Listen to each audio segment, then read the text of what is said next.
Hello everyone, and welcome to my BNB CBS Gossip 24 channel. Sheila had always tasted that commodity and Deacon's jest had changed, a subtle shift that made her heart beat with apprehension every time he smiled a little too precisely or glanced at Taylor with an intensity that didn't reach her. For weeks, she had noticed the little effects, Cleric leaving the house beforehand in the morning without explanation, returning laterally than usual with traces of secretiveness in his address, and Taylor's unforeseen obsession with her phone and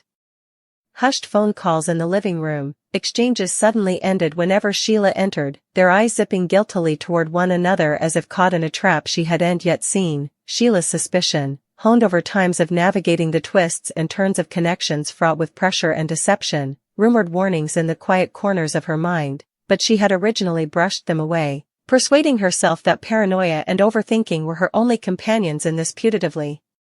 ordinary Los Angeles life. Yet the troubling feeling refused to yield, eating at her with every passing day, until eventually, on a rain-soaked Thursday evening, she followed the faint trail of suggestions that led her into the very heart of their deception, arriving at the small, dimly lit storehouse on the outskirts of the megacity where she discovered, through a combination of covert tolerance and the careful wiretapping that had formerly served her well in other heads, Cleric and Taylor huddled over a strictly detailed chart, their voices low but critical, their discussion an intricate shade of plans to leave Los Angeles, to escape the scores, prospects, and hidden pressures that they had been quietly suffocating under for months. And as Sheila heated, heart pounding with a admixture of shock, treason, and a kind of bitter exhilaration, she realized the depth of their treason. They had only been planning to leave the megacity without telling her, but had been conniving to do so in a way that would leave her blindsided, to abandon her while she remained entangled in the web of connections and liabilities that they intended to abandon. And as the details unfolded, the precisely chosen route, the falsified documents, the arrangements for temporary accommodation in a neighboring state, and the fiscal medications that would ensure their escape, Sheila felt an icy fury rise inside her, a storm of righteous wrathfulness and hurt that made her body fluctuate with expectation and dread, because in that moment, she understood that everything she had taken for granted, every participated memory, every rumored pledge, every putatively innocent plan or discussion, had been part of a precisely constructed vision meant to mask their true intentions, and the enormity of this disclosure struck her with the force of a hurricane, leaving her contemporaneously devastated and empowered, as though the knowledge of their treason was both a weight on her casket and a blade in her hand. And she realized she could no longer remain unresistant or silent, that she had to defy them not with skittish inquiry but with the full force of the storm brewing inside her, that her response would be nippy, precise, and ineluctable, for Sheila was a woman who allowed dishonesty to mold unchallenged, and as she stepped closer, making the sound of her footfall on the clay designedly audible to advertise her presence, she saw Deacon's head haul over, eyes wide with the shock of being caught, and Taylor's face blanch as consummation actualized that the secret they had labored over for weeks was no longer theirs alone, that Sheila had entered the precisely constructed veneer of secretiveness, and in that charged silence, she felt a moment of dark satisfaction, a flicker of exculpation that had been erecting in her casket since the first suspicious regard, for now she held the upper hand, and the possibilities of her vengeance entwined in her mind like fire. She could defy them with the substantiation of their duplicity, expose their intentions to anyone who had intentionally been drawn into their plans, manipulate circumstances to make them question every step they had taken, or indeed orchestrate a script in which their departure would be delayed, baffled, or hugely humiliating. And the sheer eventuality of this power over them burned in adrenaline-fueled clarity, stropping her studies, fastening her wrathfulness into strategic contemplation, because Sheila understood that vengeance was a matter of brute force or eyeless retribution but a careful, deliberate unity of events that would make Deacon and Taylor completely comprehend the cost of their treason. And as she observed them scrabbling to conceal charts and documents, their whispers frantic and accusatory, she allowed herself a small, nearly inappreciable boo, knowing that in the coming days she'd turn the tables in a way they could no way have anticipated, that the trust they had shattered would come the veritably instrument of their downfall. And with every twinkle, she felt a growing sense of purpose, a determination to reclaim control of the narrative that had so recklessly been taken from her, to make them see that secrets had a price, and that Sheila, formerly undervalued, would come the mastermind of consequences that would reverberate far beyond the moment of discovery, and as the rain boosted outdoors, beating against the Essence roof in a grim meter, she felt the cold clarity of her resoluteness solidify. She'd not allow this treason to define her or dwindle her. She'd defy Deacon and Taylor not simply with words but with conduct that reflected the depth of her sapience and the perfection of her planning. And in this shadowed storehouse, girdled by the instruments of their intended escape, Sheila's mind contended with scripts, contingencies, and strategies, each further cunning and advised than the last, imagining the shock, confusion, and helplessness on their faces when they realized that their secret had been completely uncovered, that Sheila had anticipated their every move, and that the consequences they had so flippantly ignored would now unfold with deliberate ineluctability. And as she stood there, retired incompletely in the murk, breathing in the charged air of disclosure and treason, she felt a swell of commission that was nearly intoxicating, for she knew that in her hands lay the capability to review the terms of their relationship, to expose their duplicity to musketeers, associates, or family who had been intentionally complicit in their plans,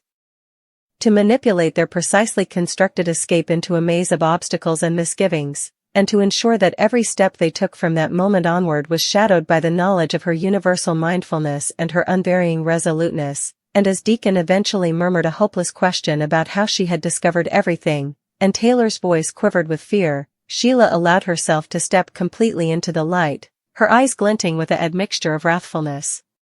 and calculated triumph, and she let them see, in that singular, decisive moment, that she knew every secret, that she understood every intention, and that the consequences of their audacious treason would now be mandated entirely by her, a consummation that filled her with both satisfaction and a profound sense of justice. And in that charged atmosphere, heavy with rain, pressure, and the weight of revealed trueness, Sheila made the implied pledge to herself that while she might exact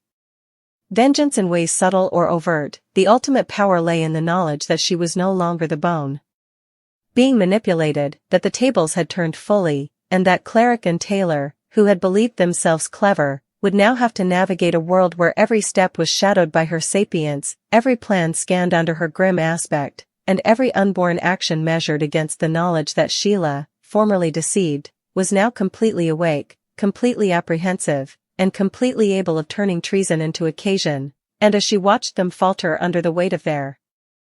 own duplicity, a sense of grim satisfaction settled in her casket, because Sheila knew that secrets, no matter how precisely guarded, were helpless against the sharp eyes, patient mind, and insuperable spirit of someone who refused to be eyeless to the verity. And as the night stretched on, heavy with rain and the echoes of rushed explanations and faltering defenses, Sheila's mind formerly contended ahead, visioning every possible script, every subtle initiative, and every strategic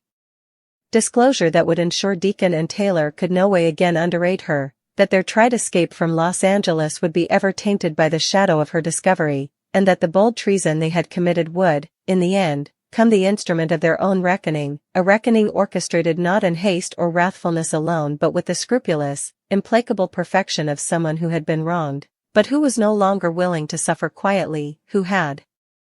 discovered not only their secret plan but the bottomless eventuality of turning knowledge into power, sapience into strategy, and treason into an assignment they would no way forget. And as Sheila eventually stepped out of the murk, the rain mingling with the heat of her fury, she knew that the coming days would be a masterclass in vengeance, tolerance, and cunning, that Deacon and Taylor had undervalued her, and that their secret escape plan had just come the centerpiece of a drama that Sheila would control entirely, with consequences that would echo long after the storm had passed. For Sheila was awake, she was apprehensive, and she was ready to make them pay, not in words alone, but in the calculated, inexorable unfolding of events that would prove formerly and for all that secrets might be hidden, but they were no way safe from someone who refused to be deceived. Sheila's mind contended with the myriad ways she could turn this situation to her advantage, each script more elaborate and advised than the last, because she had learned long ago that wrathfulness untempered by strategy was wasted energy, and in this case, every shred of treason they had committed, every rumored taradiddle, every furtive regard, every hidden discussion about escape and secretiveness, could be converted into an armament that would ensure not only their immediate demotion but also a lasting memorial of the consequences of undervaluing her. And as she stepped back into the murk, allowing the storm outside to mask her retreat. She replayed the scene in the storehouse in her mind over and over, listing every detail of their discussion, the exact positions of their papers and charts, the way Deacon's voice cracked when he realized he'd been caught, the way Taylor's hands quivered as she tried to hide the substantiation of their conniving, and with each renewal, Sheila felt a dark exhilaration of commission coursing through her modes, because she knew that knowledge was power, and that the further she understood about their plan, the further influence she had to manipulate the situation to her advantage, and formerly, seeds of strategic vengeance began to take root in her mind, ideas forming with the perfection of a chess master moving pieces across a board, considering contingencies, implicit countermoves, and the ultimate satisfaction of watching them stumble in ways they hadn't anticipated, and indeed as she imagined defying them directly, she knew that tolerance would be her topmost supporter, that revealing her hand too soon would dwindle the effect, and that the slow unraveling of their secret under her careful unity would be far more ruinous than immediate battle, because Sheila had always understood that treason, formerly discovered, could be used to reshape dynamics, to shift power, and to demonstrate unmistakably who truly held control. And as she walked the rain-slick thoroughfares back toward her home, her mind counterplotted out every commerce, every subtle initiative she could emplace, and every supporter she could discreetly engage to ensure that when the time came, Deacon and Taylor would feel the full weight of their audacity. For she knew that vengeance wasn't simply about vengeance but about reclaiming quality, demonstrating intellect, and asserting dominance in a situation where they had presumed themselves clever, eyeless to the fact that Sheila was always watching, always hearkening, always allowing several way ahead, and in that moment, she also realized that her own feelings, shock, treason, hurt, and wrathfulness, could be exercised as energy, furnishing the intensity necessary to execute a plan that needed both cunning and tolerance, because she knew from experience that the most effective retaliation was frequently the one precisely calculated, measured, and executed with unyielding perfection, where the victim of dishonesty had the advantage of foresight they could no way anticipate, and as the night strengthened, she began visioning specific ways to strike their escape plan, starting with small, putatively innocent acts that would delay their departure, subtly disrupt their medications, and produce a ripple of mistrustfulness and confusion, planting seeds of distrust that would mold between Deacon and Taylor themselves, because she understood that their cooperation, while outwardly united in secretiveness, was fragile when pressure was applied, and that precisely orchestrated stress could reveal cracks that might else remain retired, and the more she imagined these scripts, the further intricate and layered they came, each action driving multiple responses, each initiative serving a binary purpose of gumming their plan and demonstrating the extent of her mindfulness, and Sheila also considered the cerebral impact, knowing that the consummation that she knew every detail of their conniving would not only cheapen them but also erode their confidence, forcing them to second-guess every move, every discussion, every decision, which would eventually give her complete control over the unfolding events, and as she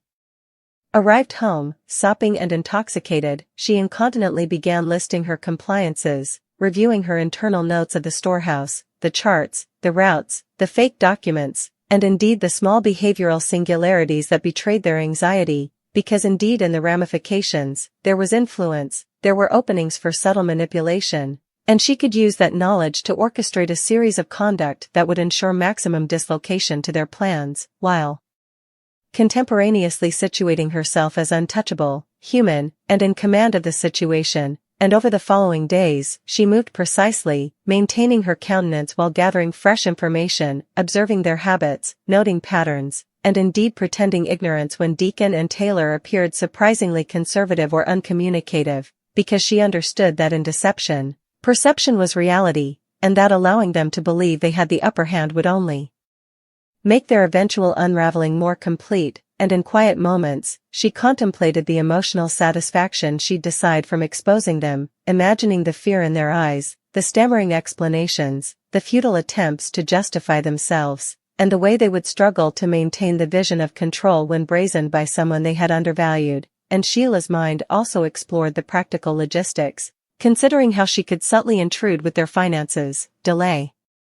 their paperwork, deflect coffers, and indeed impact the timing of their escape in ways that sounded coincidental but were entirely finagled, because she knew that the combination of cerebral pressure and practical obstacles would make it nearly insolvable for them to do without encountering failure, confusion, or demotion, and as she colluded, she also reflected on her own strength, the clarity of purpose that had risen from the original shock of discovery, the way treason had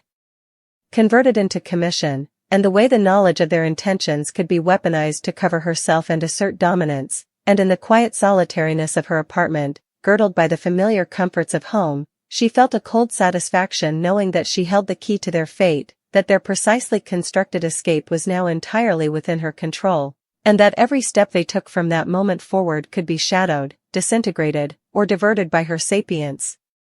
And indeed, as she considered battle, she realized that she could allow events to unfold naturally, letting their own hubris and neglectfulness lead them into traps she had laid, where the consequences of their treason would manifest in ways they could neither anticipate nor alleviate, because Sheila knew that the most ruinous vengeance was frequently the bone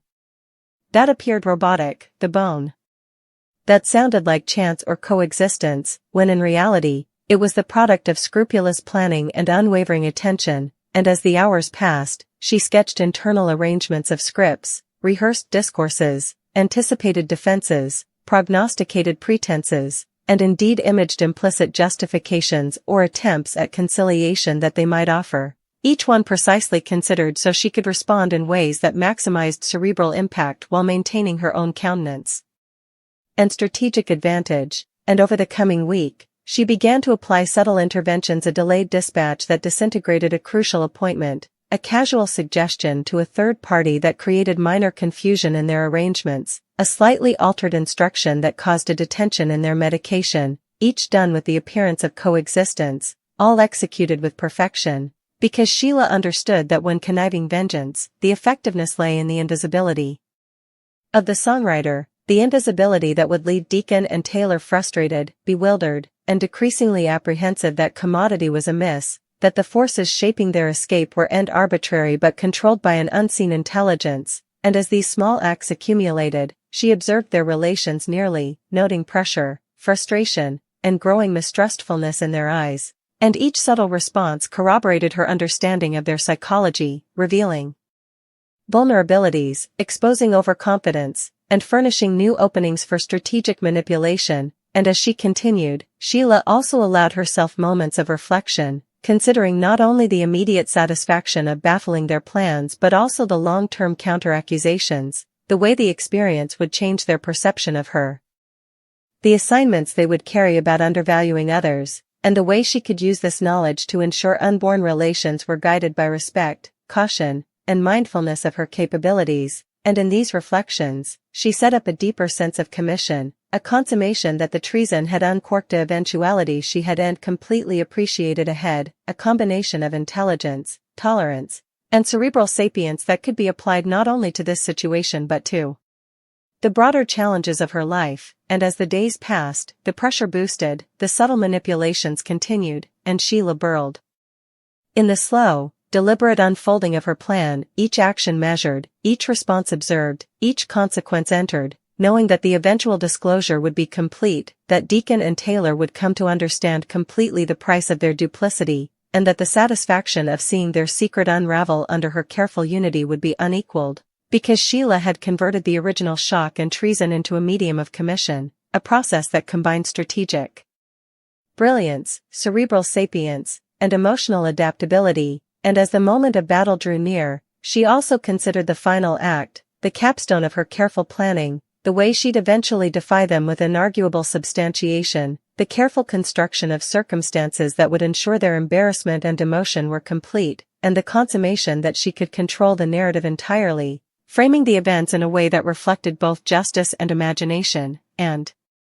as she imagined the look of shock, the stammered defenses, the fear in their eyes, she felt a deep, nearly primitive satisfaction, because Sheila knew that true vengeance wasn't simply retaliation but the art of demonstrating mastery over circumstance, the capability to turn treason into assignment, deception into disclosure, and secretiveness into exposure, and in the charged quiet of the early morning, as she watched the first light of day glint across the megacity she had always